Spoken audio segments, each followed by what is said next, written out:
How you doing there, everybody? It's your boy Ronnie, and I got something to say about this election coming up this Tuesday. And you may not like what I got to say, but I'm saying anyway, and I don't care what you think about it. It's a free country, goddammit. What I got to say is, I hear about a lot of liberals wanting to vote for a black Indian woman for president. And I just got one thing to say about that. I think that's a good idea right there. For the next 4 years, I want a president who can keep up law and order in this country. And I trust a prosecutor to do that whole lots better than a criminal thug who has more felony charges on him than P fucking Diddy. I have had it with all these illegal Russian cronies coming into our country and influencing our political process.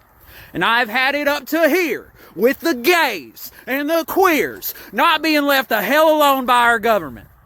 And I tell you what, if you're one of these atheists or Hindus or Buddhists or fucking Muslims who believe something different than what the Bible teaches, I got news for you, buddy. That's perfectly okay with me, and you should be allowed to believe in whatever faith you want to practice as long as it doesn't harm others.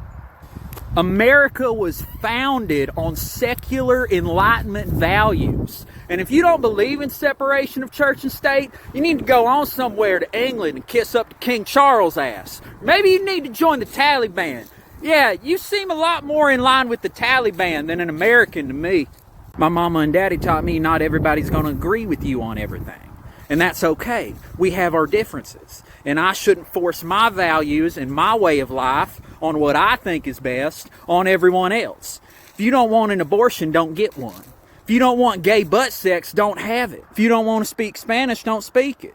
And if you're one of these folks that supports killing babies, then you make me sick.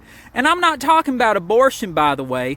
I'm talking about people that are cutting funding to social programs that support lower income families that have babies. That's killing babies after they're born. That makes me sick, and you should feel sorry right there if you support that. That is just sorry. You ain't pro-life if you support the death penalty, buddy. You don't trust the U.S. Postal Service to deliver your package on time, but you want to trust the government to decide who should live and who dies? Based on the moral scruples of our politicians? Something's the matter with you, boy. You need to get your fucking head checked. What has happened to my country?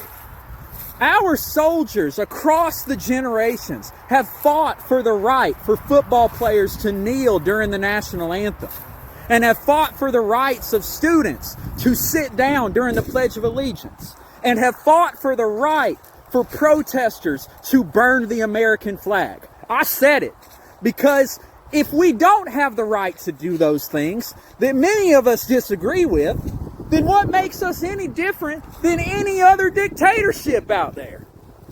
If we all had to stand up for the pledge and the anthem, we'd look like North Korea or some shit. But hey, that Donald Trump feller, he's had more good things to say about dictators than any prisoner of war from this country. And you want to say he's a man of the people? Have you lost your damn mind? The man tried to overturn our democracy by sending fake electors to state capitals. He pressured his vice president to decertify the results of the Electoral College. What's he going to do next? Look, I'm going to be honest with you. Kamala Harris was not my first choice. But she's the only choice we have for beating Donald Trump for good. And that is enough reason for me to vote and campaign for her ass until the day she's elected in office. So, that's what I'm going to tell you to do. Support Kamala Harris for president. Y'all come back now, you hear?